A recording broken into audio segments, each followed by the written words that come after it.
और इसके अलावा एक और इन्फॉर्मेशन देना चाहता हूँ आपको कि ये जो हमारी सीरीज है ना वीडियोस की, इसमें एनसीईआरटी 5th से लेकर 10th तक की मैथमेटिक्स और साइंस के सारे टॉपिक्स, सारी एक्सरसाइज, एक एक क्वेश्चन कराऊंगा मैं। मंडे से रेगुलर वीडियोस आएंगी 5th से लेके और 8th तक के अलग सेगमेंट में आएंगी और 10th और 9th की अलग सेगमेंट में आएंगी। उसमें एनसीईआरटी के सारे क्वेश्चंस कवर करे जाएंगे, सारे टॉपिक्स कवर करे जाएंगे, मैथ और साइंस के कुछ भी नहीं छोड़ा जाएगा, सारी चीज डिटेल में बेसिक से पढ़ाई जाएगी। हेलो दोस्तों, तो आप सभी का फिर से स्वागत है यूएनसीईआरटी प्रो की हमारी सीरीज में। और लास्ट वीडियो में हमने डिस्कस करा था फैक्टर्स और मल्टीपल्स के बारे में और तभी जाते जाते हमने आपसे कहा था कि हम नेक्स्ट वीडियो में एलसीएम और एचसीएफ के बारे में बात करेंगे।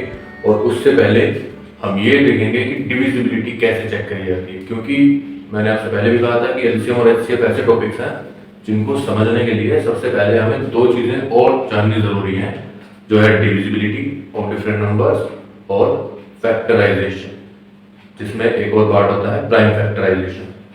तो प्राइम फैक्टराइजेशन और डिविजिबिलिटी ये दोनों जब हम अच्छी तरह से समझ जाएंगे तब जाकर हमें एलसीएम और एचसीएफ भी और अच्छे से क्लियर होंगे। वैसे तो डायरेक्टली भी हम कर सकते हैं, लेकिन अगर स्टेप बाय स्टेप आगे बढ़ेंगे तो बेटर रहेगा, आई थिंक। तो चलिए शुरू करते हैं। सबसे पहले डिविजिबिलिटी की बात करते हैं। और डिविजिबिलिटी के सेक्शन में अगर शुरुआत सबसे पहले किसी नंबर से होगी तो 2 से करते हैं। 2 से इसलिए करते हैं क्योंकि 2 एक ऐसा नंबर है जो मल्टीप्लिकेशन में और डिवीजन में सेंस करता है। अगर आप 1 की बात करें, 1 सबसे छोटा नंबर बेशक है, लेकिन 1 से मल्टीप्लिकेशन और डिवीजन से कोई फर्क नहीं पड़ता। एडिशन सब्ट्रैक्शन में पड़ता है, पर डिवीजन और मल्टीप्लिकेशन में कोई फर्क नहीं पड़ता, लेकिन 2 से पड़ता है। तो हम 2 से ही बात शुरू करेंगे। तो चलिए देखते हैं कि अगर हमसे कहा जाए कि कोई नंबर डिविजिबल है, इट मीन्स हमसे ये कहा जा रहा है कि वो डिवाइड हो सकता है। अगर कहा जाए कि क्या 72 डिविजिबल है 2 से, तो ये चेक करने के लिए हमारे पास एक तो तरीका होता है जो ट्रेडिशनल तरीका है कि आप डिवाइड कीजिए 72 को 2 से और फिर देखिए 2 3 6 1 इधर से 2 लिया, 2 6 12 और ये पूरी तरह से डिवाइड हो गया। तो ये तो तरीका हुआ जो ट्रेडिशनल तरीका है चेक करने का कि डिविजिबल है या नहीं। लेकिन अगर हमारे पास एक बड़ा सा नंबर आ जाए, 3 डिजिट का, 4 डिजिट का, 5 डिजिट का, और वो नंबर कुछ ऐसा हो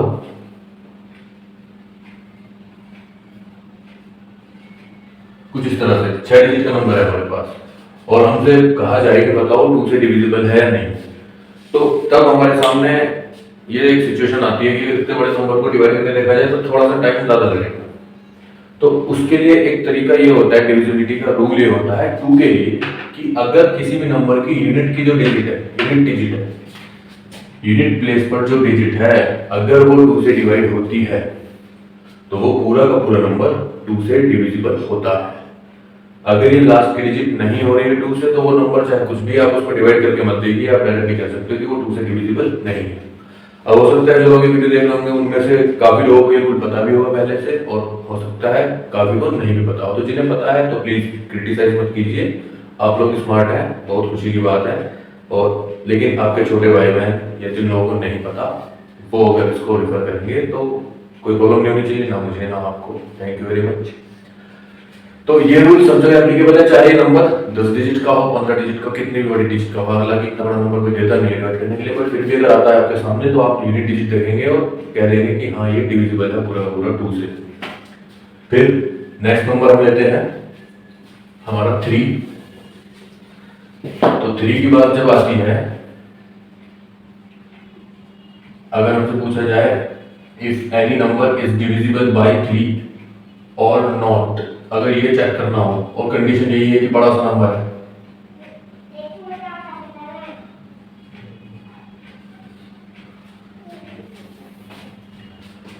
तो तब हमारे सामने ये सिचुएशन आती है कि हमें यूनिट डिजिट अगर हो भी रही है 3 से, तो 2 वाला रूल इस पर अप्लाई नहीं करेगा, क्योंकि 3 के लिए रूल अलग होता है। 3 के लिए रूल ये होता है कि अगर हमारी सारी की सारी डिजिट्स का सम 3 से डिवाइड हो गया, इन सभी डिजिट्स का सम ऑफ ऑल डिजिट्स अगर 3 से डिवाइड हो गया तो ये पूरा नंबर भी 3 से डिवाइड हो जाएगा। तो चलिए चेक करते हैं। 5 और 5 4 और 5 9, 9 और 6 15 और 1 16 और 3 19 और 2 21 और 9 30। हमारे सभी नंबर्स का सम आया 30। तो क्लियरली आप देख सकते हो कि 30 जो है 3 से डिवाइड हो जाता है। इट मींस ये नंबर भी डिवाइड हो जाएगा 3 से। तो आप देख रहे होंगे कि 9 नंबर यहाँ पे यूनिट प्लेस पे है, तो इसको भी चेक कर सकते हैं, लेकिन नहीं, या 9 के अलावा कुछ और होता है और नंबर आपका सम 30 वो कुछ ऐसा बैठ रहा होता है जो 3 से डिवाइड हो, तो पूरा नंबर 3 से डिवाइड हो जाएगा। चलिए मैं एक बार चेंज कर देता हूँ थोड़ा सा इसको। यहाँ पे 8 9 के प्लेस पर 8 लिख देते हैं और यहाँ पर इसको 2 कर देते हैं। तो अब भी सारी की सारी डिजिट्स का सम जो है ना वो 30 आएगा और यूनिट प्लेस पे कोई भी ऐसा नंबर नहीं है जो 3 से डिवाइड होता हो, लेकिन सबका सम 30 आएगा। तो अगर सम 3 से डिवाइड हो गया तो पूरा नंबर भी 3 से डिवाइड हो जाएगा। फिर आगे बात करते हैं और नंबर 4 पर चलते हैं। तो जब 4 से चेक करने की बात आएगी तो 4 जैसे कि 2 का स्क्वायर ही 4 होता है, तो मार्कर दिक्कत कर रहा है चलने में। 2 का स्क्वायर ही 4 होता है, तो इसका रूल भी लगभग 2 जैसा ही है। वो नहीं है जो 2 के लिए है, लेकिन उसके जैसे ही है थोड़ा सा। तो देख लेते हैं। आप कोई भी नंबर लो, कितना भी बड़ा नंबर हो, और उसमें बस आप ये देखो कि उसकी लास्ट की 2 डिजिट्स अगर 4 के मल्टीपल हैं, मतलब 4 से डिवाइड हो जाती हैं, तो वो पूरा नंबर 4 से डिवाइड हो जाएगा। 2 के केस में लास्ट की डिजिट और 4 के केस में लास्ट की 2 डिजिट्स। जस्ट इतना चेक करना है और आप कॉन्फिडेंस के साथ कह सकते हो कि ये पूरा नंबर 4 से डिवाइड हो जाएगा। अब अगर आपको डाउट आ रहा है, किसी भी बच्चे को, किसी स्टूडेंट को डाउट आ रहा है, तो चलो मैं एक बार चेक करके दिखा देता हूँ कि ये नंबर 4 से डिवाइड होगा या नहीं होगा। ये मैंने ऐसे ही ले लिया, तो फिर भी आप लोगों की क्लैरिफिकेशन के लिए एक बार इसको 4 से डिवाइड करके देख लेते हैं। तो 4 1 4 चलेगा, 3 बचेगा, 4 नीचे आएगा, 4 8 32 चलाएंगे, 2 बचेगा, 5 नीचे आएगा, 4 6 24 चलाएंगे, 1 इधर से 6 उतारेंगे, 16 हो गया, 4 4 16, ये कंप्लीट ही कर गया। अब 7 नीचे आएगा, 4 1 4 3, फिर ये 1 नीचे आएगा, 1 4 7 28, 4 7 28, 31 में से 28 गया, 3, और इधर से 6 नीचे आ गया, 4 9 36। ये पूरा का पूरा नंबर 4 से डिवाइड हो गया।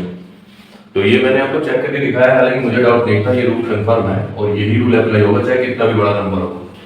बस लास्ट की 2 डिजिट देखो और कह दो कि हाँ हो जाएगा, और अगर लास्ट की 2 डिजिट नहीं होगी तो नहीं होगा। फिर बात आती है 5 की। एक तो पंखे की नॉइज की वजह से मैंने फैन बंद कर रखा है और इस रूम में एसी भी नहीं है, तो गर्मी बहुत लग रही है, बड़ी मेहनत कर रहा हूँ आपको बताने के लिए। तो प्लीज़ मेरी मेहनत की थोड़ी लाज रख लीजिए, चैनल को सब्सक्राइब कर दीजिए, लाइक कर दीजिए और शेयर कर दीजिए ज़्यादा से ज़्यादा, ताकि आपके छोटे भाई बहनों को कुछ फायदा हो सके। मैं बहुत अच्छी अच्छी चीज़ें इस सीरीज में कराने वाला हूँ और वो इम्पोर्टेंट है हर एक एज ग्रुप के इंसान के लिए। ये नहीं है कि छोटा बच्चा है फिर 6 का तो उसी के लिए ही यूजफुल है, क्योंकि इस तरह की चीज़ें हम जब कॉम्पिटिशन लेवल की तैयारी करते हैं, जब एग्जाम्स की तैयारी करते हैं, तब भी टॉपिक्स को हम दोबारा से रिकॉल करते हैं। तो ये टॉपिक्स सभी के लिए उतने ही यूजफुल होंगे जितने कि किसी भी एक प्राइमरी सेक्शन के बच्चे के लिए। तो इसलिए ज़्यादा से ज़्यादा शेयर कीजिए, मुझे सपोर्ट कीजिए, आप ही का भाई प्लीज सब्सक्राइब करते रहो। अब चेक करेंगे 5 की डिविजिबिलिटी। तो 5 की डिविजिबिलिटी में रूल सिंपल है, इसमें भी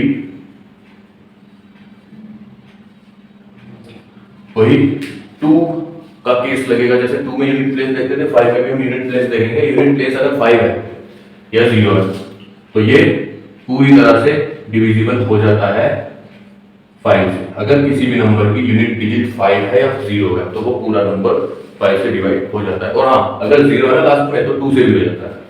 लास्ट में इसकी जगह पे अगर 5 इधर होता और यहाँ 0 होता तो ये नंबर 5 से तो है ही, ये 2 से भी है। मैंने बताना भूल गया था, अगर यूनिट डिजिट पे 0 है या कोई ऐसा नंबर है जो 2 से होता है तो ये पूरा नंबर 2 से डिवाइड हो जाएगा, और 0 है तो 5 से भी हो जाएगा, और लास्ट में 5 है तो 5 से हो जाएगा। तो इसको चेक करने की जरूरत नहीं है, ये रूल कंफर्म है, भरोसा करो बस मेरे ऊपर। आप लोग कोई भी आपको गलत रूल नहीं बताऊंगा मैं। फिर बात करते हैं 6 की। तो 6 के केस में क्या है, 6 के केस में कोई ऐसा नहीं है कि जैसे 4 में 2 डिजिट और 2 से मतलब 2 की डिविजिबिलिटी एक डिजिट, ऐसी नहीं है। 6 के लिए क्या है कि अगर कोई नंबर 2 एंड 3 दोनों से डिवाइड हो जाता है या दोनों से डिविजिबिलिटी की कंडीशन को सेटिस्फाई कर रहा है तो 6 से भी वो नंबर डिविजिबल होता है। इसमें इतना सा भी डाउट नहीं है, मुझे तो नहीं है बिल्कुल भी। आपको अगर हो रहा है तो वैसे नहीं होना चाहिए, भरोसा कीजिए।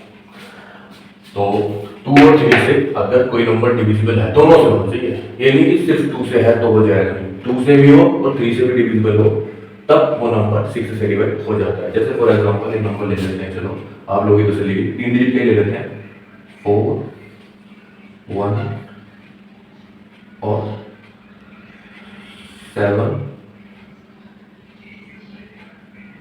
और 1 2, ये नंबर ले लेते हैं, 5 डिजिट का नंबर है, 4 1 7 1 2। चलो थोड़ा और ले लेते हूँ, 4 1 7 1 2। तो देखो ये नंबर यूनिट प्लेस पे 2 है तो मतलब 2 से डिविजिबल है, और अगर इनका सम 3 से डिविजिबल है, सम जो आएगा रिजल्ट अगर वो 3 से कटता है तो ये नंबर 3 से भी कटेगा। तो जैसे देखो 4 और 1 5 और 7 12 और 1 13 और 2 15, सभी डिजिट का सम आया 15। तो ये 5 15 3 से कंप्लीटली डिवाइड हो जाता है, 3 5 15 होते हैं। इट मींस ये नंबर 2 से भी डिविजिबल है और 3 से भी डिविजिबल है, यानी कि ये नंबर 6 से भी डिविजिबल होगा। कोई डाउट ही मत करो, बिल्कुल भी डाउट मत करो। 2 से और 3 से हो रहा है तो 6 से 100% हो जाएगा। चाहो तो चेक कर सकते हो, इसको मैं चेक करके नहीं दिखाऊंगा। आपको अगर डाउट है तो पेपर पे नोट करो इस नंबर को और 6 से डिवाइड करके देखो, 100% हो जाएगा। या अगर उतनी मेहनत नहीं करना चाहते तो कैलकुलेटर ले लो। वैसे कैलकुलेटर एक गलत हैबिट होती है तो कैलकुलेटर को अवॉइड कीजिए, पेन यूज कीजिए या मेरी तरह बोर्ड यूज कीजिए, मार्कर यूज कीजिए। अब बात करते हैं 7 की। तो 7 के लिए रूल थोड़ा अलग है और सबसे डिफरेंट है। 7 के लिए रूल ये होता है कि अगर कोई नंबर 6 बार लगातार कंटिन्यूअसली अपीयर हुआ है, कम से कम 6 बार, उससे कम हुआ है तो आपको चेक करना पड़ेगा, 7 से डिवाइड करके ही चेक करना पड़ेगा और कोई ऑप्शन नहीं है। लेकिन कंटिन्यू अगर कोई नंबर जैसे 2 है और लगातार एक नंबर ऐसा है जिसमें 6 डिजिट है और सारी डिजिट से एक जैसी है, तो चाहे वो डिजिट कोई भी हो, 2 हो 3 हो 4 हो 5 हो 9 हो 8 हो कुछ भी हो, अगर एक जैसी डिजिट्स हैं, आइडेंटिकल डिजिट्स हैं और 6 बार लगातार है तो ये नंबर 7 से डिवाइड होता है 100%। करके देख सकते हैं, चेक करके देख सकते हैं, कैलकुलेटर यूज कर लो, चलो अभी तो कोई बात नहीं, बट आगे नहीं करना।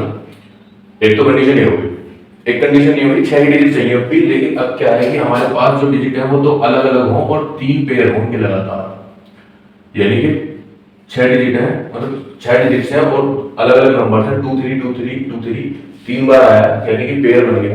तो इस तरह का पेयर अगर पेयर हो रहा है तो वो नंबर भी 7 से डिवाइड हो जाता है। कोई डाउट करने वाली बात नहीं है, कोई डाउट नहीं है मुझे, बिल्कुल तुक्का नहीं मार रहे, सही में सच में ये रूल है। आप विश्वास करो और विश्वास तब करो जब अप्लाई करके देखो, आप लोग इसको डिवाइड करके देखो। जो छोटे बच्चे हैं 5th 6th 7th 8th 9th 10th सभी 5th से लेकर 10th तक स्टैंडर्ड के सभी बच्चे इन सारे के सारे रूल्स को अप्लाई करके देखो साथ साथ, मेरे पर भरोसा करो, बट अंधविश्वास किसी में नहीं होना चाहिए, है ना? हाँ सही बात में खैर सभी को पता होता है, ये कोई बताने वाली बात नहीं है ना। चलो कोई नहीं, नेक्स्ट आते हैं। और फिर तीसरी कंडीशन इसमें ये होती है, ये केस 1 हुआ, ये केस सेकंड है, और थर्ड केस इसमें होगा कि 3 डिजिट 2 बार है, यानी कि जैसे आप ले लो 4 5 6 है और 4 5 6 के डबल पेयर, मतलब एक पेयर 4 5 6 3 डिजिट एक साथ और फिर 3 डिजिट सेम वही डिजिट एक और बार आए तो 3 3 का पेयर बने, तो ये केस 3 होगा। और इस तरह के नंबर्स भी 7 से पूरी तरह डिविजिबल होते हैं, चेक करने की जरूरत नहीं है। चलो फिर भी चेक करवा देता हूं, देखो 7 6 42, 3 बचा, 6 उतारा, 7 5 35 जलाया, 6 से 5 गया 1 बचा, इधर से 4 उतारा 7 टू द 14 कंप्लीट हो गया, बचा 5। अब 5 सिंगल डिजिट आ गई हमारे पास और 7 से छोटा है तो हम यहाँ पे 0 लगाएंगे और 6 को भी साथ में उतार देंगे। और देखो 7 8 56 ही होते हैं मेरे ख्याल से, जितना टेबल मुझे याद है, इतना तो याद है ही कि 7 8 56 होते हैं। और ये नंबर पूरा का पूरा 7 से डिवाइड हो गया है। और गर्मी भी काफी हो गई है, मुझे पसीना काफी आ गया है, लेकिन आज मेहनत करेंगे तो कल शायद कुछ फल मिलेगा। खैर देखो जो भी होता है, भगवान मालिक है। फिर 7 के बाद नंबर किस आता है? 7 के बाद 8 आता है, 80 आता है। यस यू आर राइट, 80 आता है। चलो तो 8 ले लिया हमने। हाँ कोई बात नहीं, मार्कर कभी कभी गड़बड़ कर रहा है, इस जगह पे कर रहा है, इस जगह पे किसी ने टोटका कर रखा है। यहाँ पर कोई भी नंबर लिख रहा हूँ ना मैं, और वो सही से लिखा ही नहीं आ रहा। ऐसे मार्कर में एक फूल है, पर चलो कोई बात नहीं, बोर्ड ही बदल देंगे। अगर सही सा रेस्पॉन्स आया, ज़्यादा सब्सक्राइबर हो गए तो बोर्ड बदल देंगे।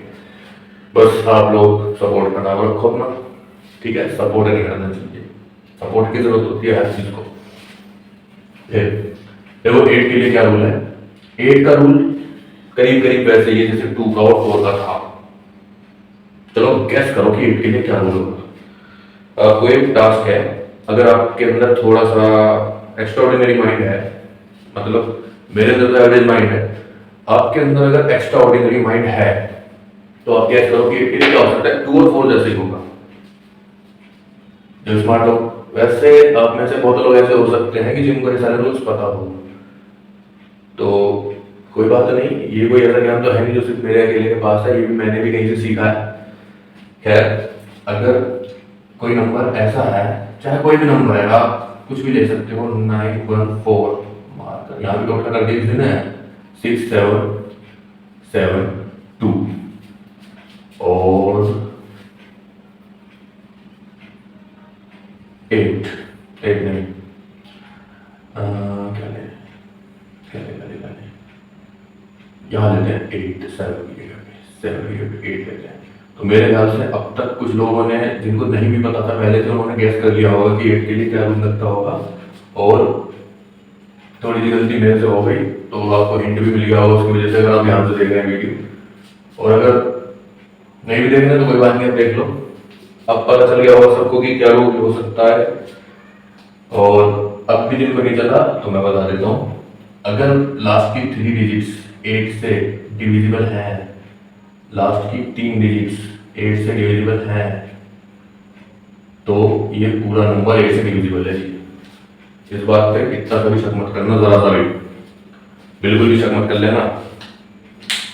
अगर लास्ट की 3 डिजिट्स लगातार ये वाली 8 से कटती हैं, 8 से आप इसको डिवाइड कर सकते हो, पूरे नंबर को कर सकते हो।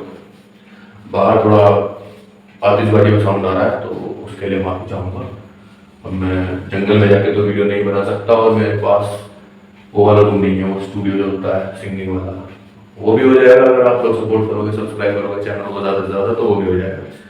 बता लोगों के ऊपर है, आपके दिन के पावर साथ। फिर 8 के बाद बारी आती है 9 की। 9 की बारी जब आती है तो 9 के केस में और 3 के केस में बहुत सिमिलैरिटी है। 9 का केस भी बिल्कुल वैसे ही है जैसे 3 का केस था, बस उसमें क्या है कि सारी डिजिट्स का सम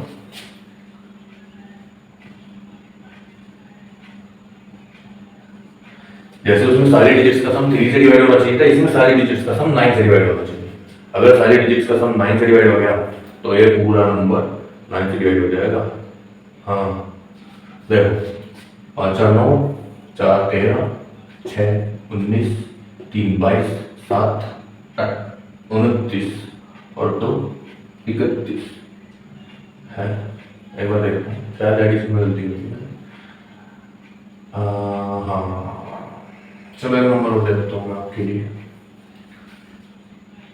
5 लिख देता हूँ, माफी चाहता हूँ, गलत नंबर इस बार से देखो। 5 4 9 4 13 6 19 3 22 7 29 2 31 और 5 36। अगर सभी का सम 36 आया, मतलब अगर सभी का सम ऐसा नंबर आए जो 9 से डिवाइड हो जाए, तो ये पूरा नंबर भी 9 से डिवाइड हो जाए। कोई शक वाली बात नहीं, करके देख लो। मैं तब तक आगे बढ़ता हूँ। अब देखते हैं हम tan के बारे में। tan के बारे में बात करें तो tan के लिए रूल सिंपल है, लास्ट की डिजिट जीरो नहीं, लास्ट की डिजिट जीरो है, नंबर 10 से डिविजिबल है। ये तो छोटे बच्चों वाली बात कहोगे। अब छोटे बच्चों को पढ़ा रहे हैं तो छोटे बच्चों वाली बात तो करनी पड़ेगी। तो टोटका है 100%। कल को यहाँ पे मंत्र लगाऊंगा, किसी को बुला के। खैर, लास्ट की डिजिट जीरो होनी चाहिए, 10 से डिवाइड हो जाएगा पूरा नंबर, करने की जरूरत ही नहीं है। क्वेश्चन ऐसे बनेगा कि कोई नंबर दे देंगे आपको, कहेंगे कि बताओ डिविजिबल है नहीं, 2 से 3 से 4 से किसी से भी पूछ सकते हैं। तो रूल याद रखना, डायरेक्ट लिख देना कि यस या नो, करने की जरूरत नहीं है। क्योंकि अगर उन्होंने पूछा कि डिविजिबल है नहीं तो उन्होंने उतना ही पूछा है कि डिविजिबल है, करके दिखाओ क्या आएगा, आपको नहीं पूछा। तो आप सिंपली यस और नो में आंसर करें और अपना टाइम बचाएं, मेहनत भी बचाएं। फिर 10 के बाद नंबर आता है 11 का, और 11 का रूल भी 7 की तरह थोड़ा सा डिफरेंट है। जैसे 7 का था, एक सेकंड रुको, थोड़ा इंक डाल देता हूँ, शायद इंक कम हो गई। वैसे कम है नहीं, मैंने भी डाली थी इंक, इसमें कम है नहीं, पर फिर भी लो आप लोगों के सामने देखो, भर देता हूँ इसको। शीशी खाली हो गई क्या? अरे इस पर मंत्र मार दिया क्या भाई साहब? कौन लगा मेरे पीछे? चलो देखेंगे, भूल देंगे इसको, जो भी है। खैर देखो, चलो अभी 11 की बात करें तो 11 के लिए रूल ये होता है, तो मुझे थोड़ा नंबर सोचने में मेहनत लगेगी क्योंकि इसका रूल थोड़ा सा मुश्किल है। तो एक बार देखो, 7 6 4 5 और 1 7 3 ऐसे चलो। मतलब मैंने कोई इसमें पैटर्न फॉलो नहीं करा, बस ले लिया नंबर ऐसे ही, एक मैंने दिमाग में कुछ सोचा है उसके अकॉर्डिंग, ताकि रूल आपका सही बैठे। तो देखो इस तरह से कोई बड़ा सा नंबर है तो हम क्या करते हैं कि ऑल्टरनेट डिजिट्स को कंबाइन कर देते हैं। ऑल्टरनेट मतलब एक डिजिट छोड़ के नेक्स्ट डिजिट। तो इन सभी का सम करेंगे पहले, और फिर इस तरह से जो बची डिजिट्स हैं उनको कंबाइन करके उनका सम करेंगे, और दोनों के सम का डिफरेंस, यानी इसको सम करते हैं पहले 7 से 13 और 4 17 और 5 22, इसको a मान लेते हैं, इसको b मान लेते हैं। a का सम आया 22, और इसको देखो 7 और 1 8 और 3 11, b आया 11। तो अगर a के सम में से b के सम को सब्ट्रैक्ट करके ऐसा नंबर बच रहा है जो 11 से डिविजिबल है, तो ये पूरा नंबर 11 से डिविजिबल है, नो डाउट। चेक कर लो, करके देख लो, अपनी तसल्ली कीजिए। अगर ऑल्टरनेट डिजिट्स का पहली से थर्ड, मतलब फर्स्ट से थर्ड, थर्ड से फिफ्थ, फिफ्थ से सेवंथ डिजिट, इनका सम करेंगे, वो आया 22। फिर सेकंड डिजिट, फोर्थ डिजिट और सिक्स्थ डिजिट, इनका सम करेंगे, वो आया 11। कोइंसिडेंस नहीं है, इस तरह से अरेंज करें नंबर मैंने, ताकि ऐसे बैठे, ताकि बता सकूं। और फिर जब ऊपर वालों के सम में से नीचे वाले के सम को सब्ट्रैक्ट करेंगे तो जो रिजल्ट आएगा ना, अगर वो 11 आ रहा है या कुछ ऐसा आ रहा है जो 11 से डिवाइड हो जाए, तो ये पूरा नंबर 11 से डिवाइड हो जाता है, वरना नहीं होता। वरना चाहे कुछ भी कर लो नहीं होता, बहुत पसीना हो रहा है। अब बस एक नंबर बचा है सीरीज में हमारा, हम 12 तक ही पढ़ते हैं, इसमें 12 का और पढ़ लेते हैं, और फिर नेक्स्ट वीडियो में मिलते हैं, इसको करते हैं कंप्लीट। 4 के लिए नंबर 4 और 12 के लिए नंबर 4 और 3 से दोनों से अगर डिवाइड हो रहा है तो वो 12 से भी डिवाइड हो जाएगा, पक्का हो जाएगा। जैसे 6 के केस में 2 और 3 से होता था, ऐसे ही 4 और 3 से अगर कोई नंबर हो रहा है, यानी 4 वाली कंडीशन सेटिस्फाई हो रही है और 3 वाली हो रही है। 4 वाले में क्या था, लास्ट की 2 डिजिट, 3 के में क्या था, सभी डिजिट्स का सम, वो अगर 3 से हो रहा है तो 3 की कंडीशन। अगर ये दोनों कंडीशन सेटिस्फाई हो गई, ध्यान रखना 6 के केस में भी 2 और 3 दोनों से होना चाहिए था, इसमें भी 4 और 3 दोनों से होना चाहिए, तो वो 12 से हो जाएगा, कोई भी शक वाली बात नहीं है। और हमारा डिविजिबिलिटी का आज का टॉपिक खत्म हो गया है, और आप लोगों को बहुत बहुत थैंक यू अगर आपने वीडियो पूरी देखी है। मैं बहुत ही शुक्रगुजार हूँ आप सभी का। और आपका शुक्रिया अदा मैं जितना करूँ उतना कम है। बस मेरे को शब्द नहीं मिल रहे। आपका बहुत बहुत आभार है अगर आपने वीडियो पूरी देखी है। आप मेरे सच्चे दोस्त हो और भी सच्चे दोस्तों अगर चैनल को सब्सक्राइब करके जाते हो। तो तब तक के लिए सी यू दोस्तों, और मिलते हैं नेक्स्ट वीडियो में। पक्का मिलते हैं, जल्दी मिलते हैं, आजकल में मिलते हैं। और नेक्स्ट टॉपिक रहेगा हमारा प्राइम फैक्टराइजेशन, एलसीएम और एचसीएफ समझने के लिए। एलसीएम और एचसीएफ समझने के लिए प्राइम फैक्टराइजेशन जरूरी है। मैं तब तक नहीं जाऊंगा जब तक ये दोनों टॉपिक हो नहीं जाएंगे, क्योंकि ये दोनों जरूरी हैं। फिर इनकी रेफरेंस से एलसीएम और एचसीएफ आपको समझाऊंगा। तो इसलिए अभी एलसीएम एचसीएफ नहीं बताए, ये बताए। और इसके अलावा एक और इन्फॉर्मेशन देना चाहता हूँ आपको कि ये जो हमारी सीरीज है ना वीडियोस की, इसमें एनसीईआरटी 5th से लेकर 10th तक की मैथमेटिक्स और साइंस के सारे टॉपिक्स, सारी एक्सरसाइज, एक क्वेश्चन कराऊंगा मैं। मंडे से रेगुलर वीडियोस आएंगी 5th से लेके, और 8th तक के अलग सेगमेंट में आएंगी, और 10th और 9th की अलग सेगमेंट में आएंगी। उसमें एनसीईआरटी के सारे क्वेश्चंस कवर करे जाएंगे, सारे टॉपिक्स कवर करे जाएंगे, मैथ और साइंस के कुछ भी नहीं छोड़ा जाएगा। सारी चीज डिटेल में बेसिक से पढ़ाई जाएगी। पूरी मेहनत करूंगा, बस आप लोग सपोर्ट कीजिएगा मुझे। Thank you very much, bye bye, see you in the next video.